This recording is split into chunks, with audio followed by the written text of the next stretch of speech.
Okay, this is another day of foraging, and this time I'm in the woods where I heard the noise because I'm determined one way or another to get over this fear I have. And I'm going to wander around in here and try and figure out what it was that made the noise. First thing I found is there's an ATV trail here. I'm sure it's an ATV trail. There might be some mushrooms out today too because it's not, as you can hear, it's not very far off the road. So I parked my car right beside here.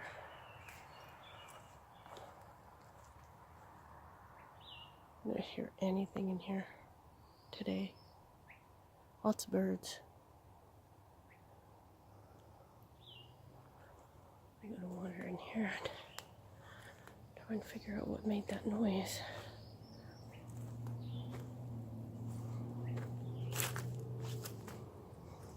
It's very lush in here. I should be able to get some good foraging. Although this is probably, could be a spot where people walk their dogs. I don't know. We shall see. It's very, very lush. Very beautiful. I can adjust this light. I don't like it when everything goes silhouetted dark, so you can't actually see the foliage.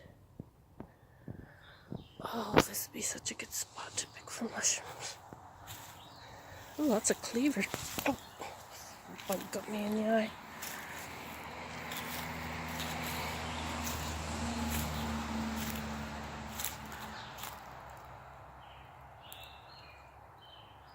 Oh.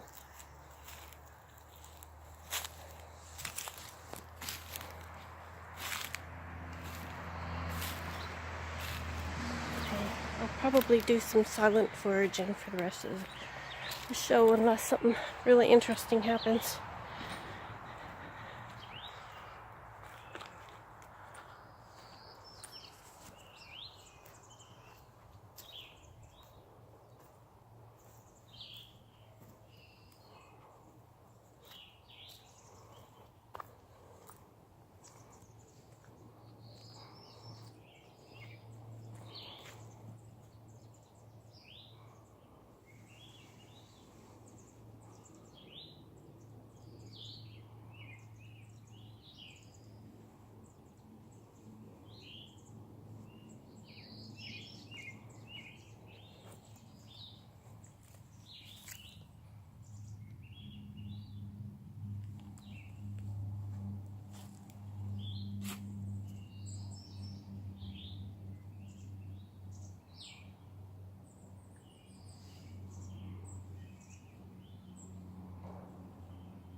Quite steep here. We're gonna go down.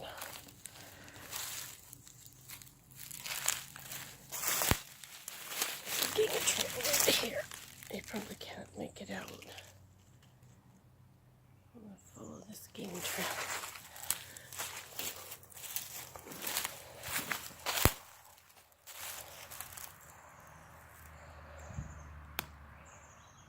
Looks nice down in there.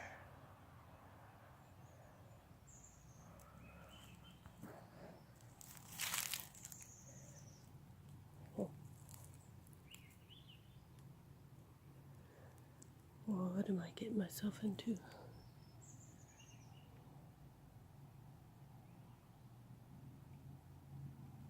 Do I go down?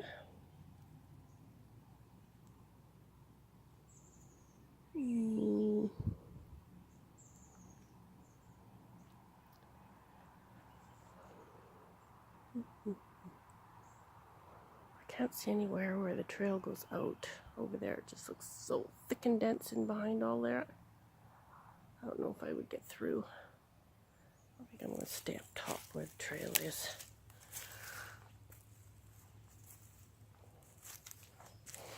Go back up.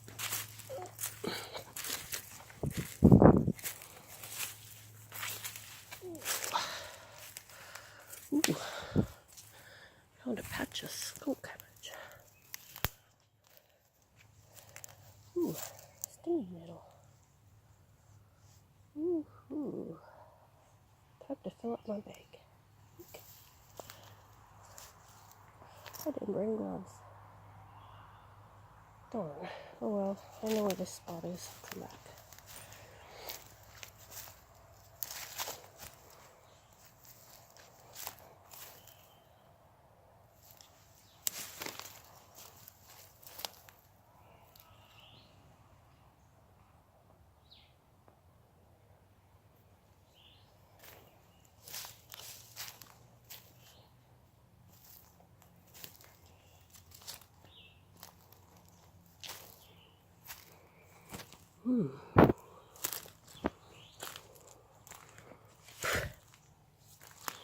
This is a bog. Might be a good spot to find some mint.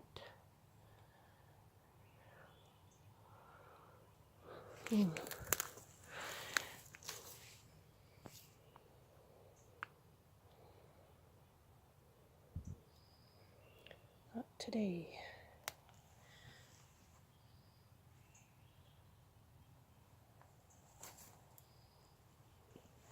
Okay, let's get out of here.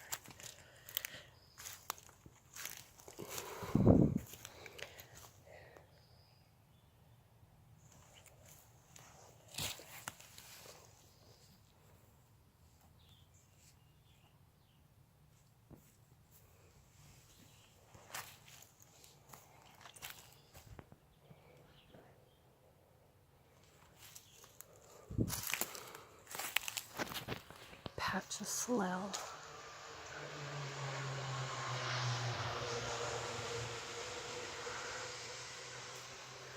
Just get off this road. Away from this road. Closer into the bush. Okay. We're out at the area that I walked down. Got down to there and got freaked out and turned back. Ouch, prickly. Let's try this again. I really want to go down there.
I made it to the creek. Yay! It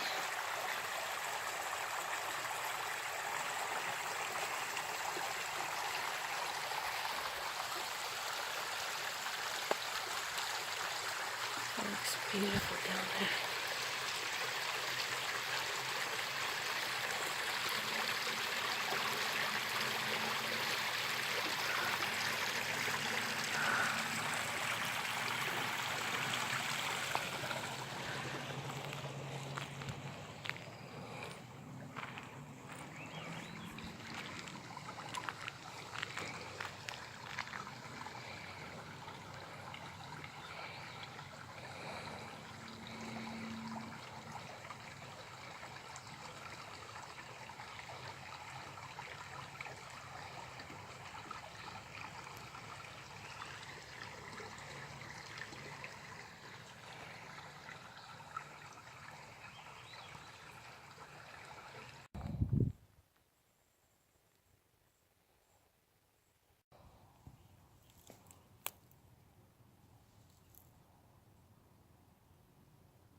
Excuse me.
Hi everyone, it's Valerie. This is a little update on the apartment homesteading, and I just thought I'd let you know how things are going in that direction. One of the things that I've been adding a lot in the apartment homesteading is the homemade vinegars. One reason is for health, because they're just loaded with probiotics, and so they're very healthy for you. So here's some blackberry vinegar that I'm making, and those 2 jars that you see in the back there, they're finished vinegars, so they go down in my cupboard. Once they're done, just store them in a dark place. Now this is different from fermenting. These are just the vinegars. So when they're busy working, you just need to put a little bit of fabric over them and give them a little stir every once in a while just to get some oxygen in there, because you do need to oxygenate it. Of course, they'll still turn into vinegar even just with this. They get enough oxygen just through the fabric to be able to turn into vinegar. So I have some different types. There's some raisin and some blueberries and some mixed different fruits. There's apple and apple core and apple peels mixed in there, peels from various fruits. And then this big one, I went blackberry picking. So if you're going to do a big, like a gallon jar, fill it about that full of blackberries and put in, all you need is a 1/4 cup of sugar. And to make these small ones, like a teaspoon of sugar is all you need. If the fruit is really, really sweet, you may not need any sugar at all. If you're using raisins, you may not need any sugar at all. So add your 1/4 cup of sugar, add your berries, and then make sure that you use good water. If you're using city water, like what I have, off-gas it for 24 hours so it gets rid of the chlorine out of it. And yeah, so those are my vinegars. I do use them in salads and lots of different recipes, sweet and sour, stir fries, that sort of thing. And also for a hair conditioner. It makes a perfect hair conditioner. So when you're finished washing your hair, you just put in maybe a 1/4 cup through your hair, work it in all through your hair with a little squirt bottle or something, 1/2 cup, 1/4 cup, and you leave it in. And know your hair doesn't smell like vinegar when it's done. And if you want to learn how to make these and all the ins and outs about it, you can go to Rain Country Homestead, which is where I learned how to do all the vinegars. So I'm going to make some oregano vinegar for my hair, because oregano is really good for your hair apparently and your scalp. And you can do herbal vinegars, you can do flower petal vinegars, you can do fruit vinegars. So I'm going to make a oregano vinegar, and oregano is also good for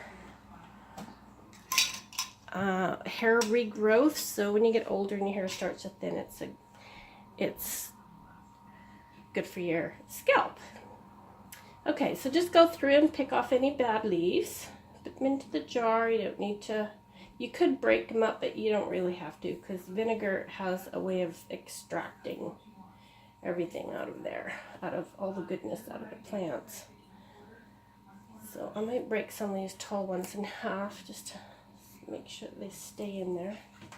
I might keep them all together into a bundle. It might be easier to get them in. Let's see. Okay, so I'm going to shove that in there.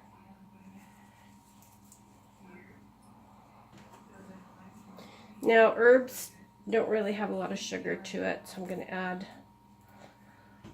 maybe a tablespoon of sugar to this, just because it is a herb. So just shove all your herbs in there. So that's all you need. Now I'm going to add my sugar.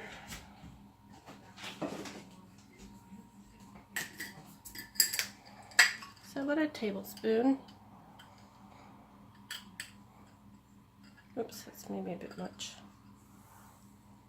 Maybe not.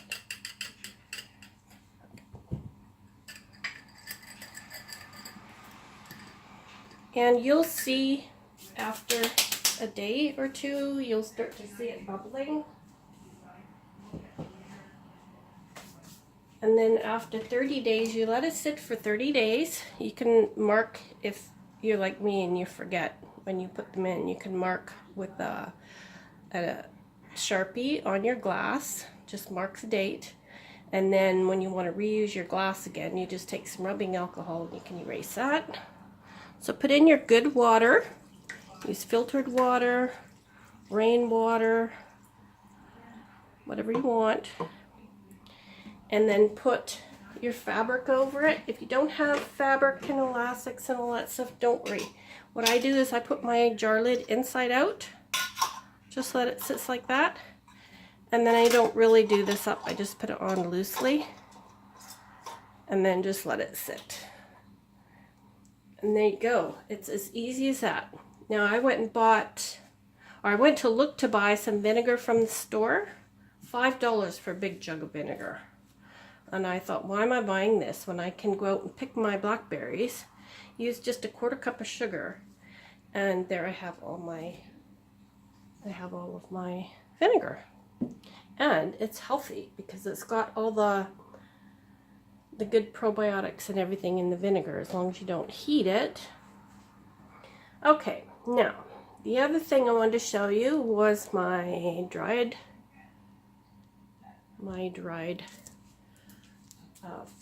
things that I foraged and things that I found or grew in the garden.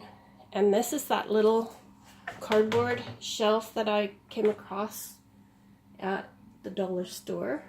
So what I did was I just put all my dried items in here. I just have it on the kitchen counter right now. I have it tied so it's not going to flop over. But I'll find some way of mounting this against the wall when it's put in the closet so it can stay in there. It's dark, it's out of the light, and it's a good place to store these spices. Not my bedroom closet. It's the closet out by my foyer. So I have up here a couple of things of dried kale, which you may have seen. I did a lot of dried kale that first year that I grew my garden. This is parsley. This, I was going to put some spinach in my dehydrator and dry it. Now in this heat, you probably don't even need your dehydrator when you're doing herbs. Only need to use it if you're doing thicker things, like maybe your dried carrots down here. Dried carrots, you would probably need your dehydrator. But it's hard to say. It's so hot this summer. You might get away with it. This is my plantain. Now, for some of these medicinal herbs that have so many uses, I've put a little tag in the back. I'm going to redo this better, but I put a lot of the uses on the back there. Sorry. I've written a lot of the uses of this herb on the back because plantain can be used for so many things. And you know, when you're looking for something and you're sick or someone in your family's sick and you're tired, because often it's in the middle of the night, you can't think of what you're going to do, what you can use for that certain thing. If you have a list on the back of your herbs and it's got a little list, it's got a little instruction how to make a tank, maybe something for asthma that you can inhale, or something for a sting or a bite or whatever. If you have it written down, it helps you when you're, you know, your adrenaline's up, you're not thinking right or whatever, because you're tired or you can't think of, you know, which herb is good for what at the time, and you don't have a book that you can just refer to. So here's the horsetail.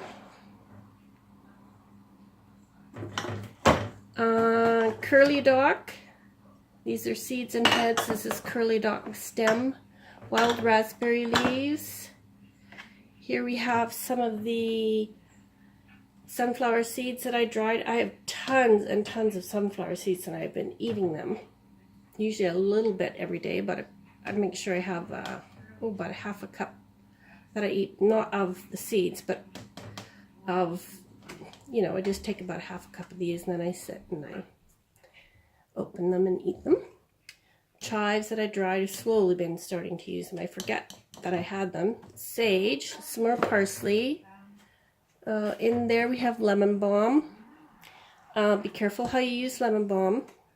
In fact, any of the herbs, you really need to know what you're using them on. For example, plantain. You have to be careful if you have clotting problems, like you clot too much, or you're prone to stroke, or you're on warfarin or blood thinners. Best to stay away from the plantain.